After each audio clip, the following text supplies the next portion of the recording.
So I'd like to say good afternoon to everybody, and thank you for joining us today for our webinar about how Kurzweil 3000 Firefly helps students to read, understand, and demonstrate their knowledge. As I said, my name is Debbie Frobeter. I'm your host for this afternoon, and with me today is John Bruder, who will walk you through a demonstration of the tools in Kurzweil 3000 and Firefly that support students with reading, comprehension, and demonstration of what they know. We encourage you to ask questions, and to do that, just use this questions pane that is located in your webinar control panel that should be on the right side of your screen. If you don't see the control panel, you will see this small mini toolbars, and just click on that orange arrow right there that I'm circling, and the control panel will pop open. If you'd like to keep the control panel open, because it will automatically disappear, just go to View, click on that, and go down to Auto Hide Control Panel and uncheck that, and the control panel will remain open. Now, some of you asked some questions when you registered, and we're going to do our best to get to those questions during the webinar. But if we don't, we'll be in touch following the webinar to make sure you get the answers to your questions. This webinar is being recorded, and watch for an email from me tomorrow with a link to a web page that contains resources related to this webinar, including a link to the recording. And please feel free to share this with any of your colleagues. So as I turn the webinar over to John, I'm going to tell you a little about him. John brings 17 years of technology experience to his role at Kurzweil Education. In addition to his experience as a sales representative, he also spent many years in user support and training roles in previous organizations. John is dedicated to a vision of aligning students and teachers with instructional technology solutions that will maximize their potential for success. Prior to joining Kurzweil Education, John worked for an industry-leading healthcare technology organization. He possesses a Bachelor of Science degree in Communication Studies. So John, it's all yours. Thank you, Debbie. Thank you for joining us today, everyone. So as Debbie was mentioning, we're going to be covering today is using Kurzweil 3000 Firefly to help students with reading, writing, and the demonstration of knowledge. So to that end, I've started today with the Firefly piece of our Kurzweil ecosystem.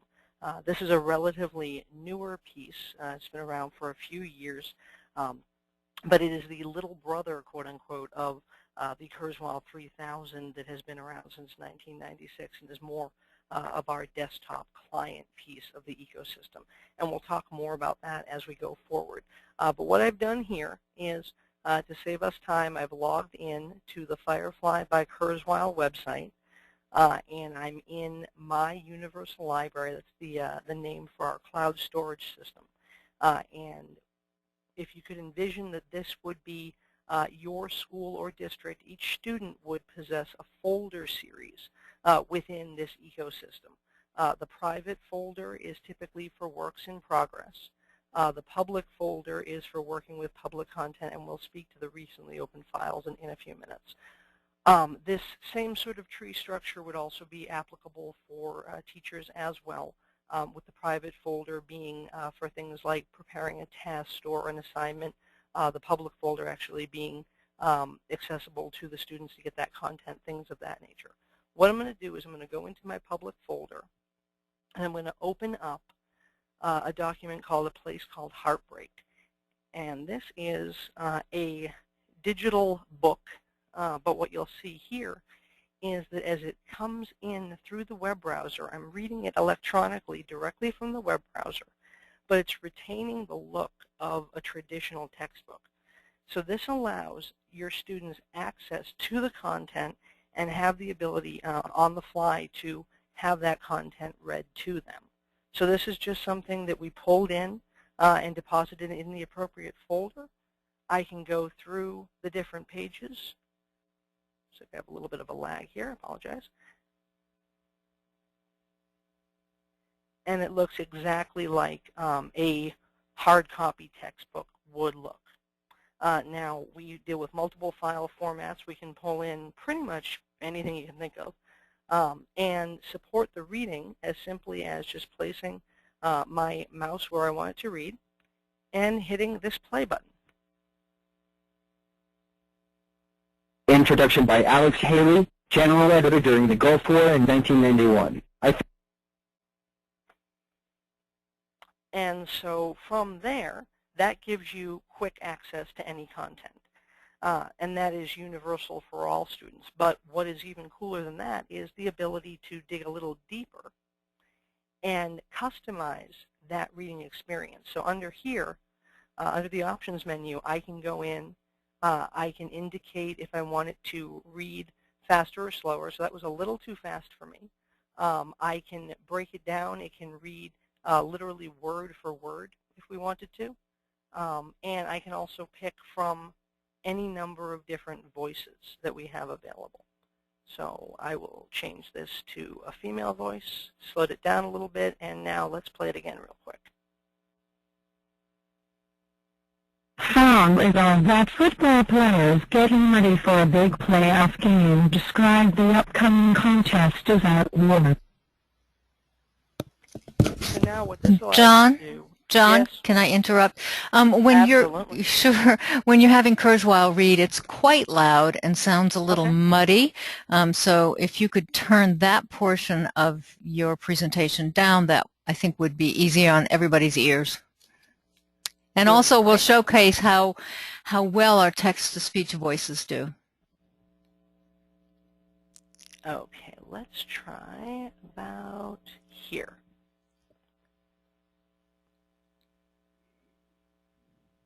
War. At the same time, I couldn't help but notice how some journalists reported the war as if it was a sporting event. Is that better? No, it's still a little loud. Okay. Let's get a little more extreme here. Hang on one more second. Let's go to...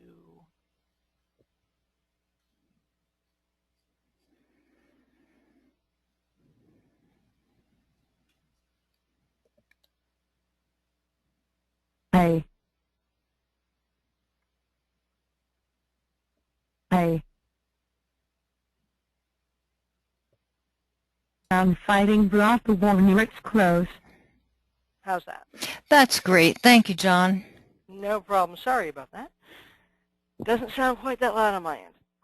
So what I was saying is that from this beginning point, now we can customize each individual student's experience, and those settings will be retained. So each student, in essence, gets their own customized Kurzweil, voice preferences, voice speeds, etc. But now let's go even a little bit deeper, and let's talk about how we're going to understand what we read. So let's say that we're going through and we're working with this particular text, and maybe we are not familiar with a word, perhaps journalist. What we can do is put our cursor by that word, and there is an onboard dictionary. And that will bring up the definition of any word you select. And this can also be read to you in a similar manner. So again, deepening that understanding. Now let's say, put that in a slightly different context. Let's say that you're working with this content and you're an English language learner, and a certain passage is unclear to you.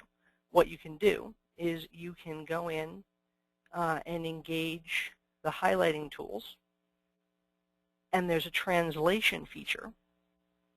It's going to detect the language automatically, and I can translate into any of these languages.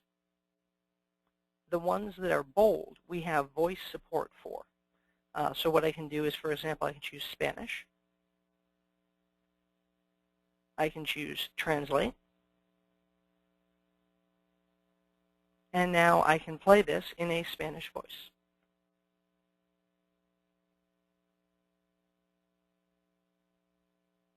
Introducción a cargo de Alex Haley, editor general durante la Guerra del Golfo 1991, Me pareció extraño que los jugadores de fútbol se... Was the volume okay with that one? Yes, it was, John, and I would just like to make one quick comment to people.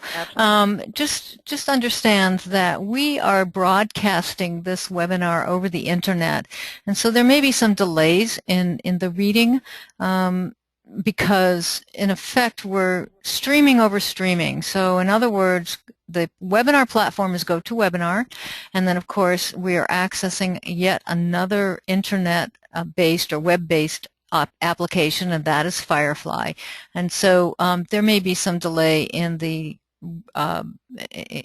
reaction of Firefly.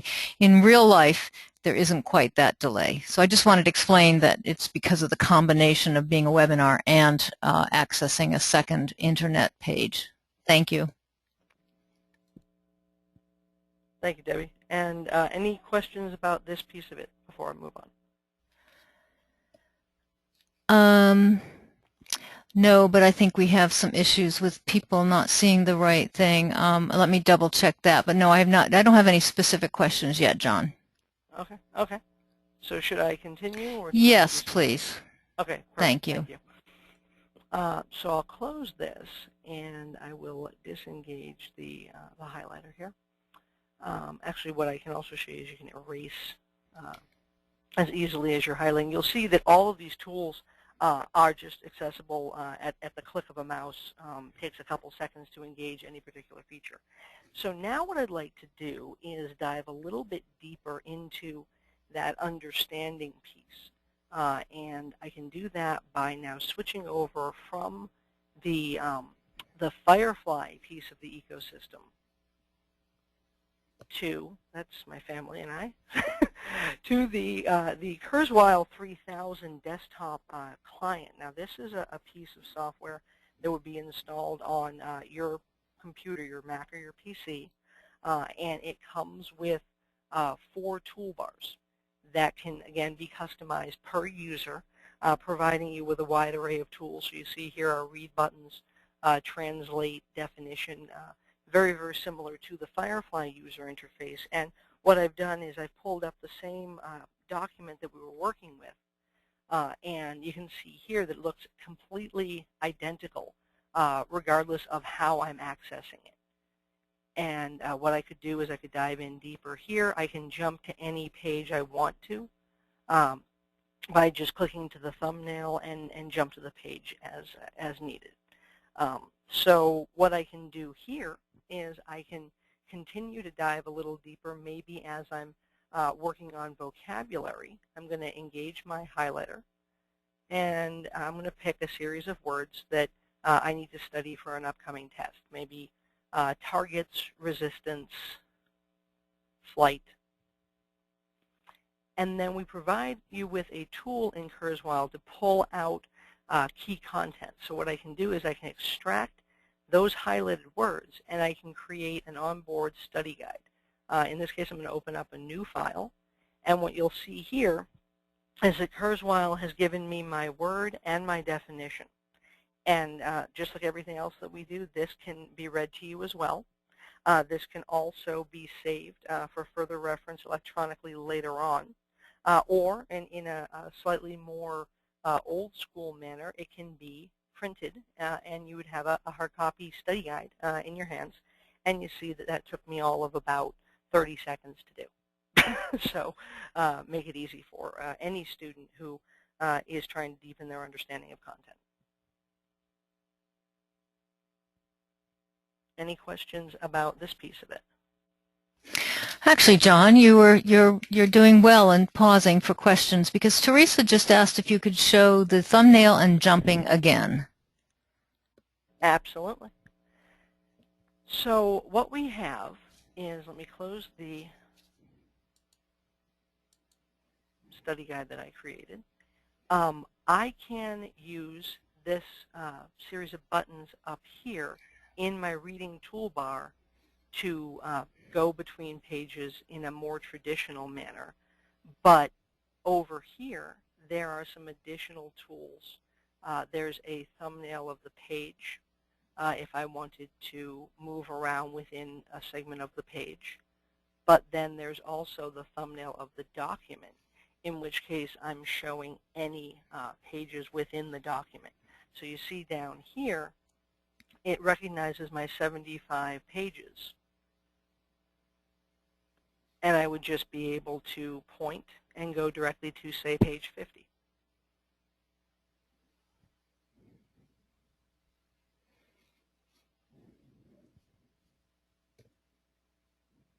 Any other questions? No, that's all. Thank you, John. Thank you. Okay, so let's continue along with our understanding piece. So you can utilize all of these tools, whether you're in Kurzweil 3000 or the Firefly piece. So it's really seamless integration based on universal design, so that the student is going to have familiar guideposts wherever they happen to be, whether they're on a web browser, a iPad, a desktop computer, laptop, whatever it is. You're going to have access to the same tools, the same highlighters, dictionary supports, translation tools, etc., but also tweaked to their specific needs. So in that case, you're getting the best of both worlds. The familiar guideposts along with the ability to customize to make it their own experience. Debbie, I have a color scheme box popping up over here. Should I change color scheme? No, I would just keep the current colors. Just close it out. That happens sometimes. I'm not sure why. Yep, not a problem. I just didn't want to blow you out of the water on your end. Okay, so any questions about sort of the overall conceptual vision statement piece of it? No, we do have a Firefly question, but I will hold that until we move back into Firefly towards the end of the presentation. Sure, absolutely. So I do want to briefly touch upon two concepts around what we're talking about, but not directly applicable.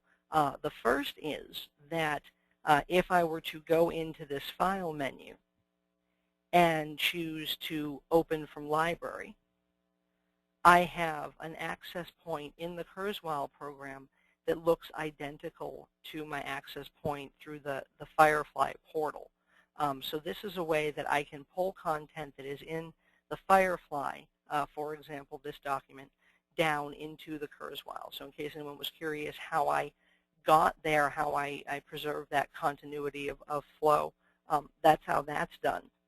And then additionally, I can go to that same menu and save to the same storage facility. So this is useful for things like assigning content to a student, having them work on it in the classroom, and then be able to put it up in the cloud storage, which is unlimited, and then pick that same assignment up from wherever they happen to be outside of the classroom, home, anywhere else really, a public library, anywhere they can get an internet connection, they would be able to log on and get access to their content.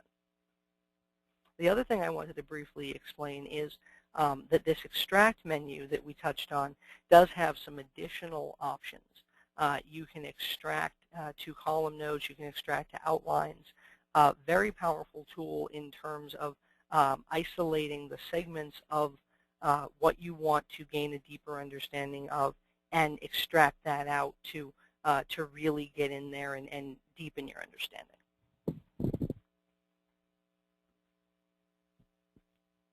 So now let's kind of gear shift if there are no questions at this point. And let's talk a little bit about the showing what you know, the demonstration piece of it. I want to do this with two different tools within the program. And what I'm going to do is I'm going to open up, oh, there's that color scheme box again. Hang on. I'm going to open up two different sample documents for us to work with. So the first sample document is going to be a sample test, just a quick little quiz. And so this is a scanned piece of paper, basically, And this might not be accessible to a student for any number of different reasons. It could be a challenge around motor skills. It could be any number of different ways that maybe it was not the ideal circumstance to do this with traditional pen and paper, and working with the document digitally is going to be a better option. So to that end, what we have is an option in our Tools menu to fill in the blanks. And what this does is this makes any blank an accessible document. I'm sorry, an accessible field within the document. And so I can go in here and I can type, and as I'm typing, it's going to speak.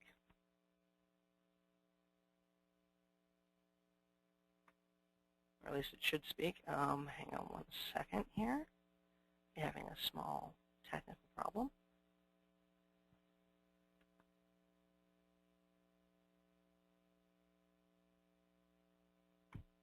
Debbie, are you hearing audio on your end?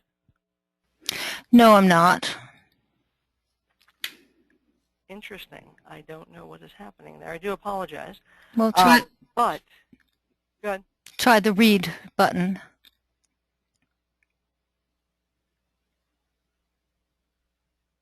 Just say keep the go. Yeah, it popped up behind for a second. Oh, okay. Maybe that was why it didn't read. Yeah, let's see. Answer true or false Okay, there we go. is only in the future. Sorry about that. So the fill in the blanks tool will allow for the ability to make any blank field accessible. Student can type into it, and it will speak the text. It also can read the test to you. And then if we get a little bit further down here to these multiple choice answers, we can go in and we can use Kurzweil's highlighting tools to select an option for an answer. Or we can also use a circle tool to circle the answer that we want. So again, very easy to pull in content, make that content accessible, and give the students a wide array of choices as to how they're going to be able to interact with that text. Any questions around this? Yes, we have several. Okay. So Brenda, we'll get to your question about a split screen in a little while. But Brenda also asked, she wanted to know where you've got the fill in the blanks text box. Can you show that again? Absolutely. And I'm actually going to close this document and start fresh, because we clearly had a little hiccup with that other box popping up. So if you're just sitting on the main Kurzweil screen, I could open from my cloud storage like I showed you, but in this case I'm just opening directly from a subfolder within my computer. So I just hit open, and I have this time travel quiz in one of many sample files. Any of you that have Kurzweil installed, you should have some sample files to work with. Once I pulled in this document, I just went up to the Tools menu, and fill in the blanks is about halfway down. I click that, it automatically scans the document and puts the blanks in for you.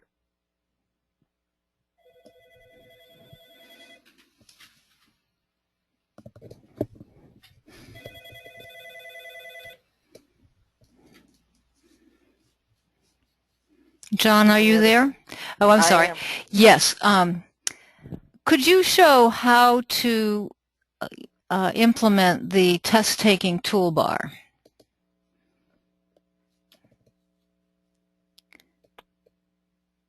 The test-taking toolbar. Yes, there's a special toolbar just for test-taking. So go up to Tools. Oh, okay. Yes, Yes. I know what you mean. I'm sorry. Yes. I had a momentary fade there. That's quite all right. So inside the same Tools menu, you can customize, you can apply toolbar sets, and you have a test-taking set as an option. And when I do that, you'll see that these toolbars up here, two of them collapsed, and the button configuration changed. So now I have a toolbar that is specific to test taking. I can take this one step further and modify if I'd like to, but that's just something at a quick couple of mouse clicks that we can implement. And then what you can do is you can go back to the tools and again choose Customize and apply toolbar set at the end of the test for whatever you're doing next. For example, turning back to the basic, hang on a second.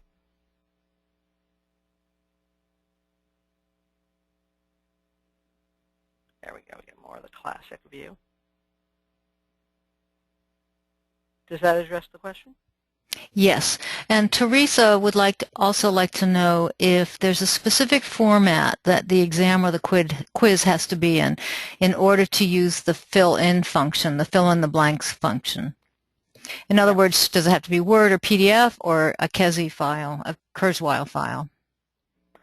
Anything that you pull in that is Word or PDF, a scanned page, anything like that, can be converted to a KESI file automatically. So for those of you who don't know, KESI file is our file format. Up here you see timetravelquiz.kes, and you can create KESI files from any document, and then it is accessible to use that fill-in-the-blanks tool. Great. Thank you, John. That's all the questions related to test taking. Okay. Thank you, Debbie. So the other thing that I want to show you, and hopefully we can avoid any additional pop-up boxes for the time being, is a brief explanation of the writing path within Kurzweil. So what we're doing is we're giving students a place to get started and a structure with which to work within. So what you can do is this bottom blue toolbar is my writing toolbar. And if I click on this little button here that says Start Writing, if I were to choose New Blank Draft, I'm going to get something that looks very similar to Microsoft Word. And that is something that we're all familiar with. But we can take it one step further, and we can say, let's do a brainstorm from template. If I hit OK here, I get a bunch of preloaded templates that cover a variety of content areas. And what I'm going to do is just pick cause and effect, just for the sake of example. And now what I've got is a graphic organizer with a brainstorm palette. And I do have some onboard supports. As I'm going through this exercise, I can pull up a box here that will tell me what I'm writing about. And this can be read to you, just like everything else. I can go in and I can put my thoughts down more visually. I can move these boxes around, change the colors, type whatever text I want into them. And then from there, once I've got my thoughts sort of laid out how I want them, I can go up here and I can change directly to an outline view. And now what I've got is an outline based on the graphic representation that I created in the screen prior. Now, the question came up about a split screen.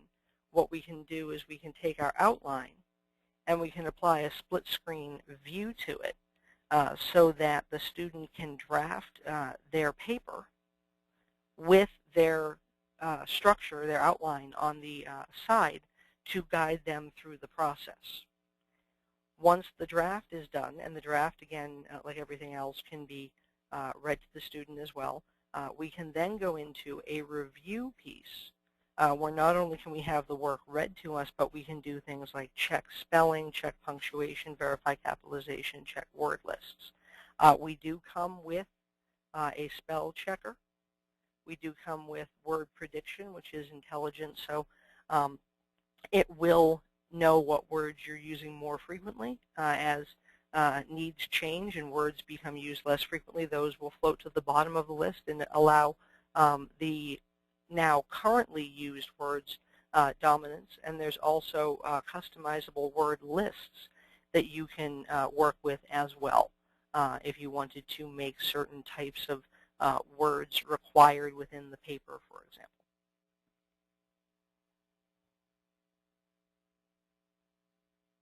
Any questions around this piece? Yes. Brenda, I hope that that answered your question about the split screen, but she did say, Brenda did mention that the split screen button is not always available, and how do we get to that button?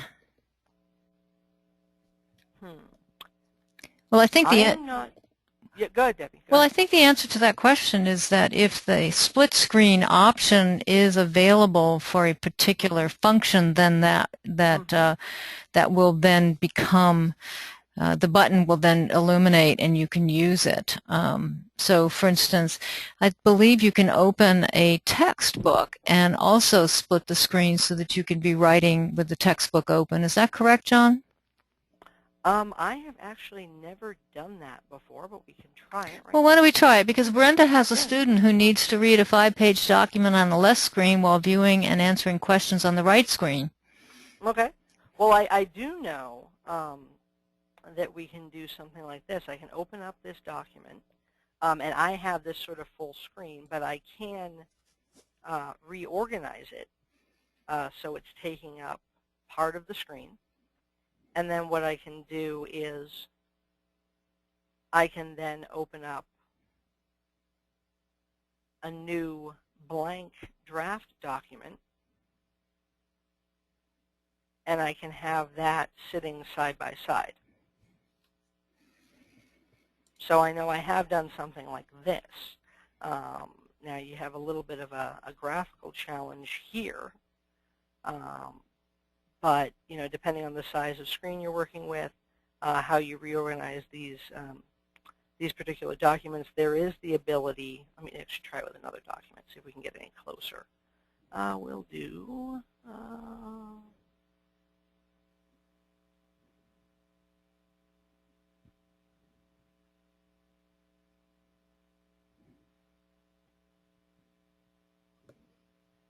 So that's a little bit closer.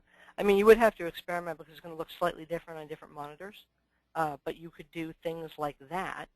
And I do know that you can take content and drag and drop it from one to the other. Brenda, let us know if that answers your question. That would be a quick way to take the notes. Okay, thank you, John. Thank you. And that's all. I'm sorry. Okay. No, go ahead. So Shelley asks, can you have a story open and read the story and answer the questions? Yes, what you would want to do is you would want to pause as appropriate. So, for example, if I were to go in, I don't think I have a story with questions embedded in it, but I do have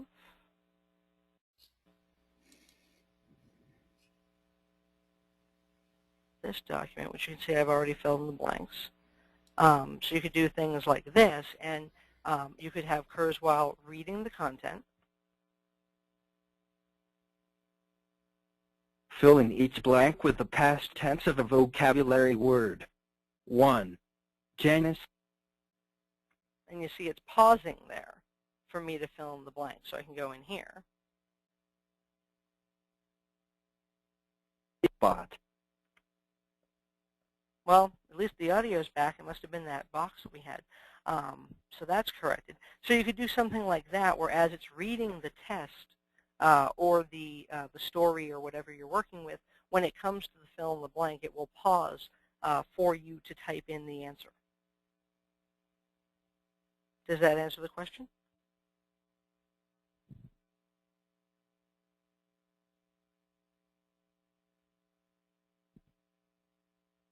I'm sorry, I was on mute.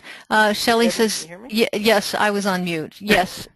Shelley says, yes, that does answer the question. Thank you. Thank you, John. Wonderful. Thank you.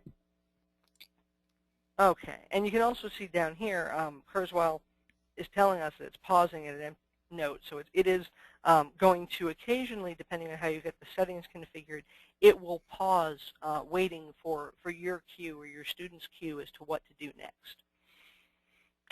So that is the majority of the demonstration of knowledge piece of it in terms of the writing path. We can go into some other things. Debbie, I know you wanted to go back into Firefly and talk a little bit more about kind of the administration piece of it. But what other questions do we have or content areas we want to work with in the time we have remaining? I don't have any other questions, but could you very quickly show how to click on Keep the Current Color Scheme, and that will stop popping up. There you go. Okay. All right. If you could just very quickly show, oh, you did show translation in Firefly, but we also offer that in Kurzweil 3000. Can you show how to create a vocabulary word list? Yeah, well, we did the extract, but we can definitely go back and do it again. Not a problem. Did you extract vocabulary words? I apologize. I must have been. No, I must have been. not I must have been watching for questions. I sometimes get distracted because I want to make sure we answer everybody's questions. I feel the exact same way.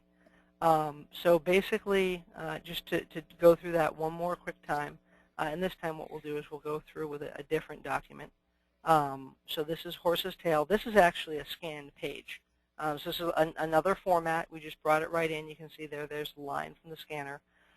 If I were to go in and engage my highlighter from my study skills toolbar, so the four toolbars, there's a main toolbar, a reading toolbar, a study skills toolbar, and a writing toolbar. So anything along the lines of study supports is going to be here generally. Anything in writing here, anything to customize your experience with how it's being read to you here. So these guideposts will become more and more familiar as we go on using Kurzweil, and you become more of a power user. But to address the vocabulary piece, if I go in and I select, for example, actually, I just highlighted the wrong thing. If I select horse and saddle and 100 and batteries. Oh, and it said another word. So then I can go to File, and I can go to my Extract menu, and I can create a vocabulary study guide. I can open a new file or append an existing. So if you're working through different chapters of the same book or similar things in one class, you can keep adding to one larger document, or you can create a series of smaller documents. And I have here my word and definition. Now, one thing that we didn't touch on that might be of interest is, actually, I didn't want to do that. I wanted to do this. If I go in here and I erase these other words, and I just have horse, maybe, again, I'm dealing with a student who doesn't know the meaning of the word horse for any number of different reasons. In addition to the definition read aloud that we were talking about earlier, we also have an extensive picture support library. So we can bring up a graphical representation of, in this case, what a horse would look like. So that's another way to deepen the understanding to focus on the vocabulary. That's also a great tool for English language learners.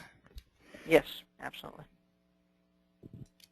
Brenda would like to know what the voice button in the Study Skills toolbar does. Yes, that is voice notes. So that can be one of several different things. What happens is you engage the feature, and it will bring up this recording interface. It's going to use a computer's onboard microphone, and we see this used in a whole bunch of different ways. It could be for English language learners to focus on their pronunciation. It could be for a student to give a quote-unquote fill-in-the-blank answer in their own words. It's really whatever you want to use it for, but basically you hit this record button. It will record your voice, and then I hit stop recording when I'm done. And then when I say OK, I have an icon here that I can move around anywhere in the document, and then if I double-click it, it will play it. Now what I've done is, let me turn my volume back on so you can hear the computer representation. It will record your voice, and then I hit stop recording when I'm done. And there you go. And Debbie, it should be noted that when I flicked the switch there, it suddenly got much louder. So I'm wondering if there's an audio issue that we need to look at, but we can take that offline later. But that's how that would be used. It's a ability to drop a voice note into any piece of text, whether it's a voice note from the student or an instructor giving additional color around what the assignment is. Another question, John, from Shelley. She would like to know if the definition button works in social studies and science words, or does it just have general words? Sort of midway between the two. What happens is we have a variety of dictionaries built in. They're basically digital representations of these dictionaries. I know that it doesn't go really domain specific in terms of specific disciplines, but it is very comprehensive. Debbie, do you have any more color around that? Different dictionaries? No, these are the dictionaries that are available. I know additionally sometimes people will also, oh, popped up again, sorry. I know that what you'll also be able to do is use online reference tools and go out to the web and pull in different definitions of words. So if I'm on a web page, I can actually print a web page to Kurzweil. And if you'd like to quickly see that, I can show you what that looks like. Okay. Okay. So let me go back here, and I'll open another tab. And let's just do Wikipedia. And just because it is that time of year, to give us a quick example. So I have this, this page here in Wikipedia. What I can do is I can choose to print this page.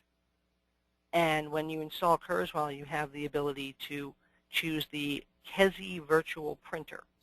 And basically what that means is create a Kezi file, a Kurzweil file, out of this page. So if I say OK,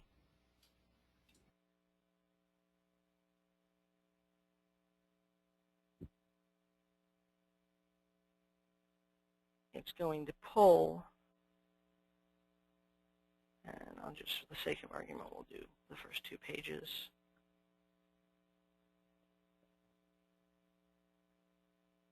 And there is my web page pulled into Kurzweil. So you can do this with any web page, and then once you've done it, the same tools that we've been talking about are accessible to you. You see them kind of blinking as it's converting the document, but now I can go through my pages just like I would previously. I have my thumbnails. I have the ability to mark this up, extract ideas out of it, have it read to me. Everything that we've been showing, I've just basically taken a web page and Kurzweiled it, is the term that I've heard used. So you have the ability to make that web page accessible pretty quickly. Thank you, John.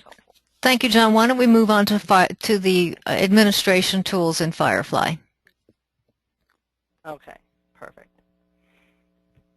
So if we go back in to the same Firefly by Kurzweil website, now what we're going to look at is not so much how a student would get access to a document, but how a teacher or an administrator would work with the system as well. So you're logging into the same place, the same website, and what you've got is the ability to roster the students. So your students are all going to be rostered.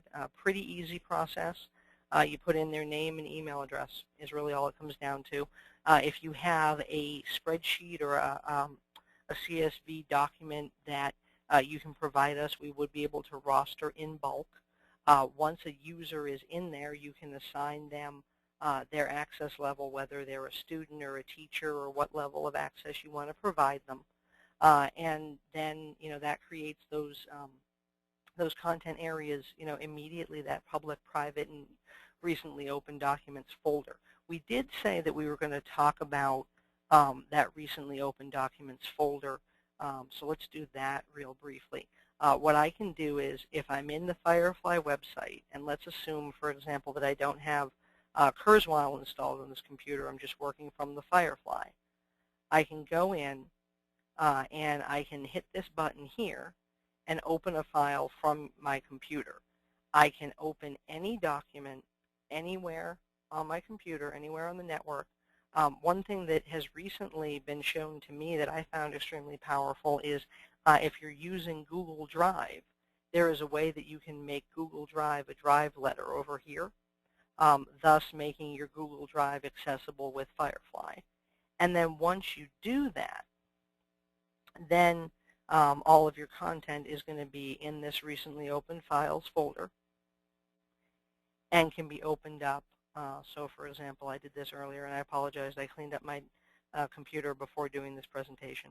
And now I can just pull in this document that I had opened up pretty instantly. Additionally, for those of you who use Bookshare, I can open a file directly from Bookshare. I can engage that button, search the Bookshare database, put in my Bookshare credentials, and have the ability to download that book directly into recently opened. Now, to jump back to Firefly real quick, I'm sorry, to jump back out of Firefly real quick to Kurzweil, when I go to my Open from Library, I do have the ability to pull from that recently open local files as well. So what I found is, as I talk to teachers and administrators that are working with Bookshare documents, it's sometimes easier to go through this door, quote unquote, to start off by pulling the file through Firefly. And then once it's into Firefly, it's in the ecosystem, we can work with it, then you can pull it down to the Kurzweil as needed. And before I show you a few other pieces of Firefly, do we have any questions about that part of it? No, but let me check and make sure what Teresa's original question was. Yes, Teresa's question about Firefly was, when you're reading a book in Firefly, does it automatically save your place? Let me see here.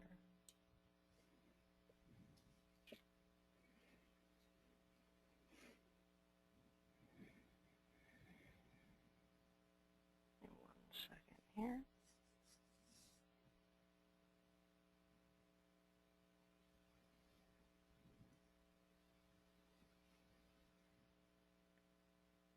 Actually, I don't think I have ever been asked that question before. Debbie, is that something that you have insight into? Well, there are bookmarks in Kurzweil 3000. I do not believe there are bookmarks in Firefly just yet.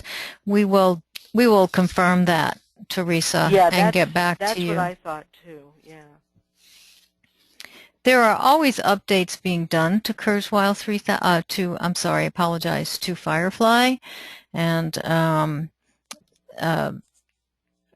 I have to plead ignorance about the bookmark situation in Firefly. I'm sorry. I think but we will find out. Like yours, Debbie. Mm-hmm. Yes, absolutely. Okay. Anything else? No, that's all. Thank you, John. Thank you. Oh, I'm sorry. Yeah. Oh, Shelley. Shelley says no, there are no bookmarks. She's been asking for it. Yes, Shelley, I will definitely convey that to our development team and let them know that it should be a priority. As will I. So you got 2 votes on this. Okay. So another thing that I want to briefly touch on is the reporting in Firefly.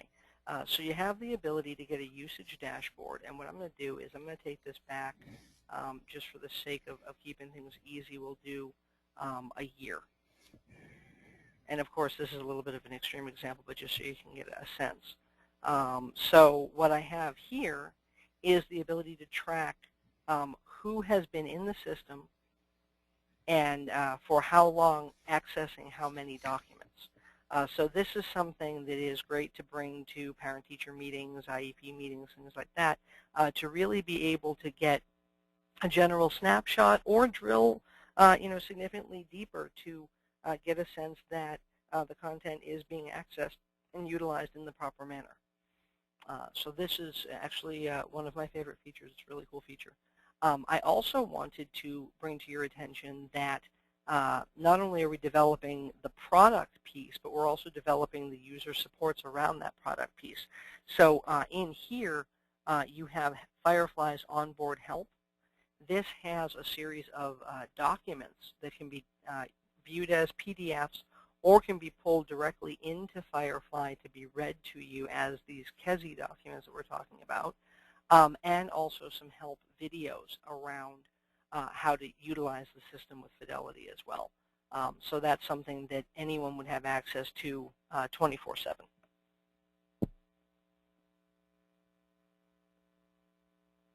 Any questions around that? No, nothing so far, John. Okay, well, we're getting pretty close to the end. Is there anything else that we'd like to cover, or any other topics that maybe we haven't addressed that you'd like to? No, I don't think so. I think at the beginning, John, you described the different licensing models that we have for Kurzweil 3000 and Firefly. Maybe you could reiterate the difference between the web license and the standalone license one more time? Sure. Absolutely. Not a problem at all. So if you were to get the traditional standalone that you might be familiar with from many years ago, which is still available, but definitely not as popular as it once was, you basically get this piece. The desktop piece, you put it on a computer, it then stays on that computer and is, as the name would imply, standing alone, disconnected from the ecosystem, from any other system. It's just sitting there waiting for its commands. The web license version gives you this piece as well as the Firefly piece. And with any active internet connection allows you access to the Kurzweil ecosystem, as we call it. So the web license is a subscription, but that subscription allows you to put content in students' folders, monitor usage, as we've seen, be able to get access to content on computers that don't necessarily have the Kurzweil client installed by going through this Firefly portal. There's also an iPad app that ties in to this ecosystem. So if you were to save something to your universal library, to your cloud, with the web license, you would also have access via iPad to get very similar tool set to what we've seen here today. Thank you, John. That was also one of the questions that people asked when they registered, and Brenda, I hope that helps. So Jeanette, when she registered, asked how she could use this product in an English inclusion class.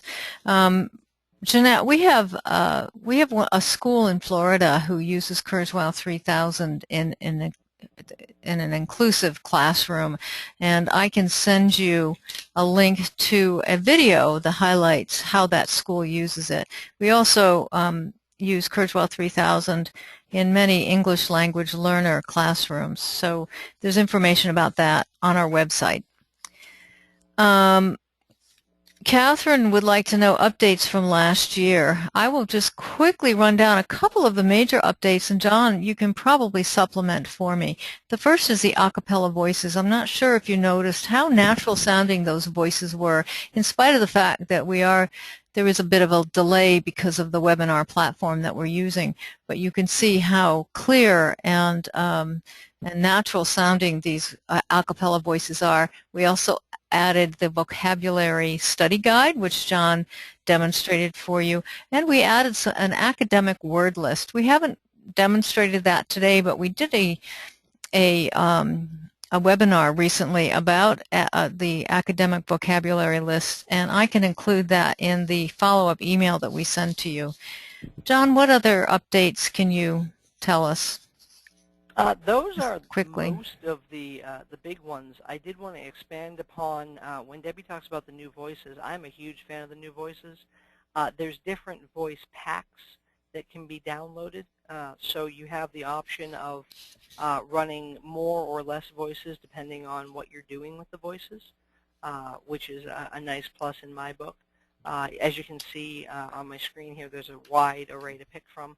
The other thing that I wanted to mention is the image reader. The image reader is a feature within Kurzweil where you can go to a web page or pull some document, and if you have a picture with some text overlaid, you would be able to go in and draw a box around that text and have the text read to you as well. So it's another tool to unlock content, is that image reader. Great, John. Thank you. That pretty much covers the questions that were asked when people registered, and there are no other questions from our live audience. So we're going to end, and we're ending right on time, too. Actually, good job, John. So I want to say I owe it all to you. I want to say thank you to everybody for attending today. We appreciate your taking an hour out of your very busy days to spend it with us. We enjoy having you. I will send a link to the recorded version of this webinar, and I will also send out a follow-up email with a link to a web page with resources related to the webinar. And Teresa, we will get you an answer about your question about bookmarks, and we will as a follow-up, we will let our development team know about your desire for bookmarks in Firefly. So thank you, everybody, for your time. And if any questions come up afterwards, please feel free to send me an email. Thank you. Thank you, everyone. Have a great day.